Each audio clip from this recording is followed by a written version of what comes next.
Hey everyone, Brendan Snyder here. How are you? Thanks so much for joining me and welcome to a special review for the brand new Billy Idol album, Dream Into It. It is his ninth studio album and his first new full-length album in 11 long years. If you can believe that, he did put a couple EPs out in between the last album and this one, but first full-length album in 11 years. So really happy to be getting this.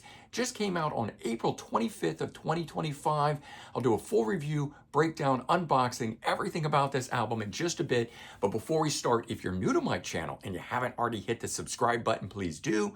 Also leave a comment, hit like, all those things do help support my channel. I'd greatly appreciate it. And of course, as an added bonus, by turning on notifications, you'll never miss an episode and stay up to date on really cool things like this. We're talking about the brand new Billy Idol album, Dream Into It. So I want to jump back, give you guys a little bit of history and background that'll all lead into this album here. So initially part of the punk scene, Billy Idol with his band Generation X, which formed in 1976, released 3 studio albums between 78 and 1981. Unfortunately, though, the band split, and well, maybe not unfortunately, because we certainly like Billy Idol solo, but he decided to relocate from London to New York City and quickly found success there, incidentally, with the re-release of the song Dancing With Myself, which was from the last Gen X album, where they had actually shortened their name from Generation X to just Gen X, Kiss Me Deadly, the 1981 album. And so the lead track off this, Dancing With Myself, was ultimately released on an EP in 1981. And sort of, as they say, the rest is history, because it just kind of took off from there. But he did release his debut album not until 1982. Initial pressings did not have Dancing With Myself on it, was later added on. In fact, there's the album for you guys. But this one had other mega hits on it, like White Wedding, Hot in the City. So no worries there whether that song, Dancing With Myself, was part of it or not. But of course, followed it up with Rebel Yell, maybe even arguably a bigger album than that one in 1983. Having the title track off of this, but then also Eyes Without a Face, Flesh for Fantasy, Catch My Fall, and other killer tracks like those. And so Billy would continue releasing albums throughout the rest of the decade up until 1993, when he put out Cyberpunk. But the music industry had changed. The sound of this album had changed from what it was that he was doing. He had excessive lifestyle going on, all of those things bringing the momentum to a halt, unfortunately. And he wouldn't return until 2005 with Devil's Playground. And this one here was kind of a hybrid of both his original style, but also what was going on at the time, the more modern pop punk sounds and things of that nature, which arguably Billy Idol helped craft, but it just didn't quite sit right with me in terms of what it is that I wanted from Billy Idol after such a long time, having again been over 10-year span between 93 to 2005. So 12 years waiting on that new album there. And then it would be 9 more years before Billy Idol would drop his next album, Kings and Queens of the Underground. But this one here made a killer return to form style. It was fantastic. Absolutely love this album, but just probably a little too late to the game, because it wasn't going to reignite any fires or anything like that. But it was great having Billy Idol back doing what it is that we all love. And so, that leads us on now to the next album being 11 years on. As I mentioned, he did drop, get these in the right order, 2 EPs, Roadside and The Cage. So Roadside was 2021, followed up in 2022 by The Cage. Each of these having 4 tracks on them. So we did get these, which was really nice to have that stuff. Unfortunately, they didn't immediately lead to a brand new album. We've had to wait 3 more years until 2025, where we're now finally getting this one, Dream Into It, his 9th studio album. So let's go ahead and talk about this album now. So only featuring 9 tracks on the album. I'm so bummed about that. It clocks in at just 35 minutes. And in my opinion, that is not enough Billy Idol. First and foremost, I would like at least 10 songs, but give me a 45-minute album. So I'm already a little bummed about that aspect. The good news is, though, that none of the songs from the EPs turned up on it. I kind of thought that he would use these to build an album, and maybe that's why it's only 9 songs. Maybe he had intended on putting 3 of those tracks on, rounding it out to 12. And by not doing it, we're just getting the 9 songs that make the new album. But all in all, that aspect was good. The thing is, it does contain one older song, John Wayne, that originally appeared on the Very Best Of album that came out in 2008. Last track, there were 2 new songs on this, that one being the song John Wayne. Now, it is a re-recorded version. It's a new version of it. Musically, it's slightly different, and vocally, he adds in Alison Mosshart co-duetting with him on it. So it is different, but I already know that song. So I really only feel like there's 8 songs to the album itself. And, it was such a standout song, the song John Wayne, when it came out originally, and I love it. And I still think that is the dominant version, the 2008 version. So unfortunately, the new one doesn't really live up to the classicness of the first one. So again, I just sort of feel like there's only 8 tracks on this album. Now, the album itself kicks off with the title track, Dream Into It, and it's a very mellow, slower style song. But what's kind of strange about it is that there's this annoying drum machine beat that starts it, and it moves through, drops in and out at different points within it. And I get the drum machine sound, might have had some reference to 1980s, but I don't even think this would have been something you would have heard back in the 80s, much less now 40 years on. So it's a little bothersome to me, but at least by the end of the song, it does pick up in pace and resemble something of what we know Billy Idol for. But having the song kick off with a slow song is not really what I would have expected, and not what gets me going in terms of a Billy Idol album. So that one kind of threw me for a loop upon first listen on here. The album itself is broken down into 2 sides. Side 1 called Dying to Live, and side 2, I'm Reborn. And so the album itself is a bit autobiographical in that sense, telling a story. And so perhaps that is why we needed to start with the song Dreaming Into It, just in terms of the overall theme and storyline.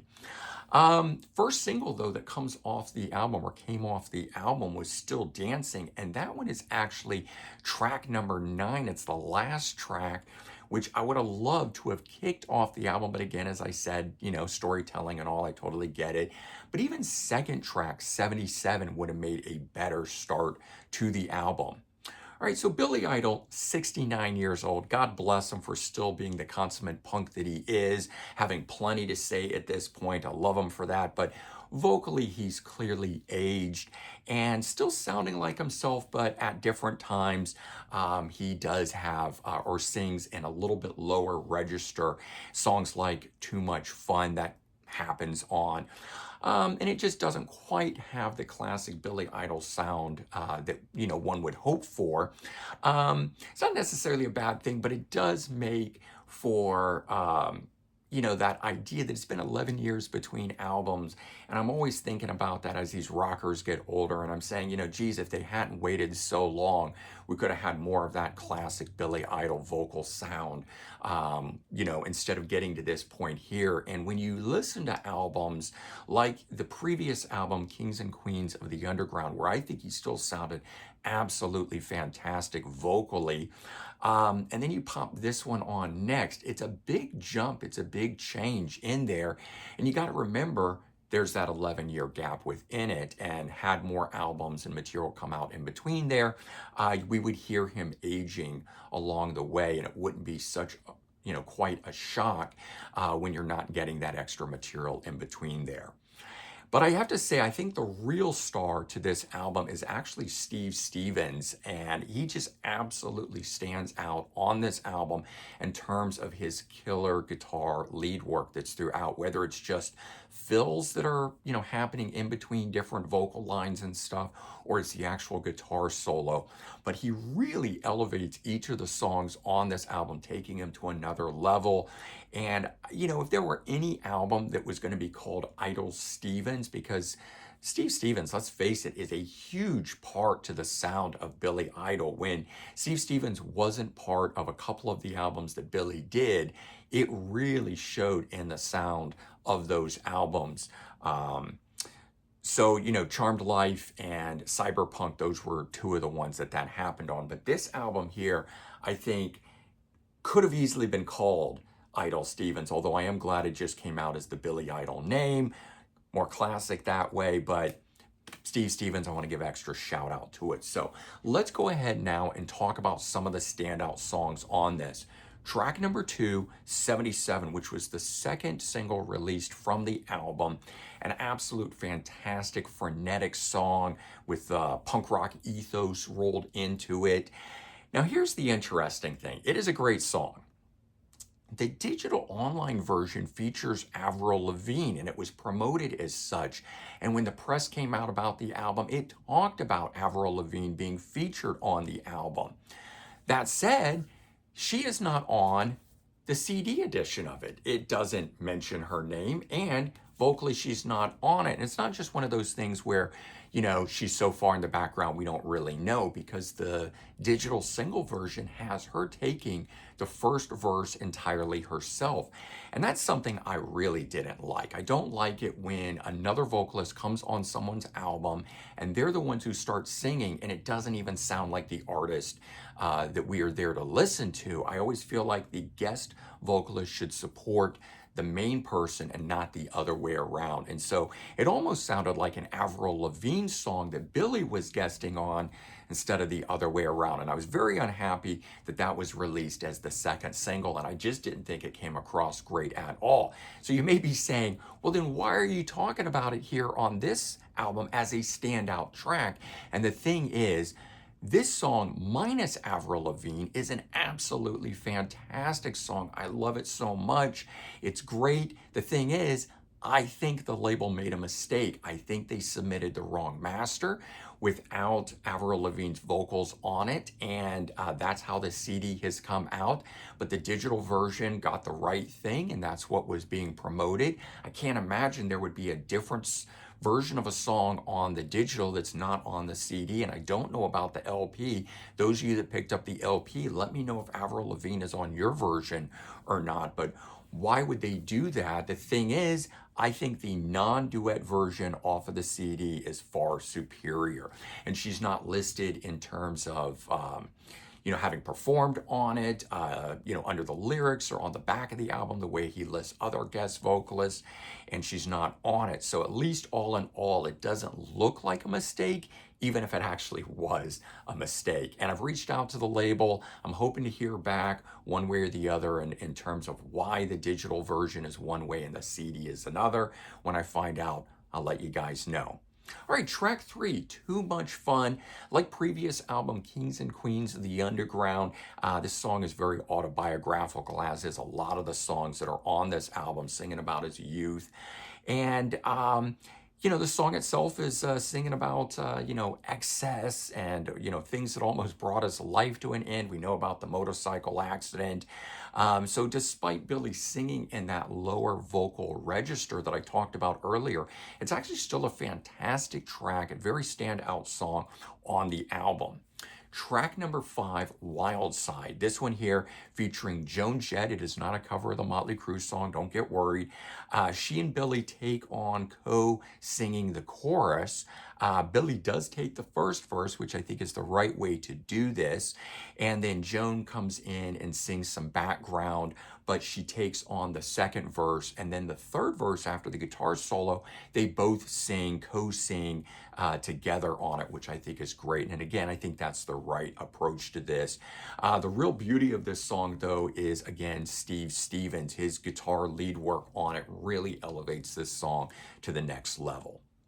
Track 6, People I Love, just another great autobiographical song. It's got a great beat. It sounds like classic Billy Idol.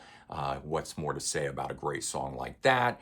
And then the last song, track 9, Still Dancing, first single, and in my opinion, definitely the best song on the album. And I don't think that's just because it's the one that I've heard the most. I do think this one here is actually that good. easily could have opened the album, in my opinion. I think that it should have. It would have been a far stronger album to have had that happen.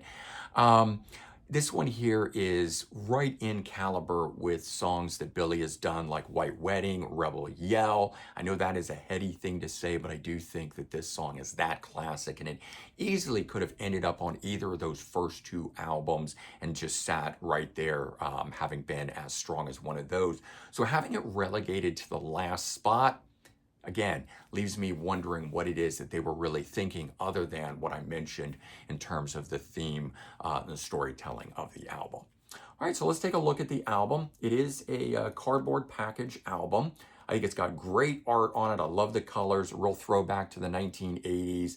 You got Billy always scowling, on a cover of the album. Although this one here kind of, has a, I don't know, more funny look to it than the more angry look that we get on other ones. And I will compare it to the previous album, Kings and Queens of the Underground, where you get that scowl on the cover there. This one looking a bit more menacing than this one, but that's just my take. I actually like the back of the album better. I think this would have made a killer front cover to it, of course, without the song titles on there. Do love the screen print of him in pink.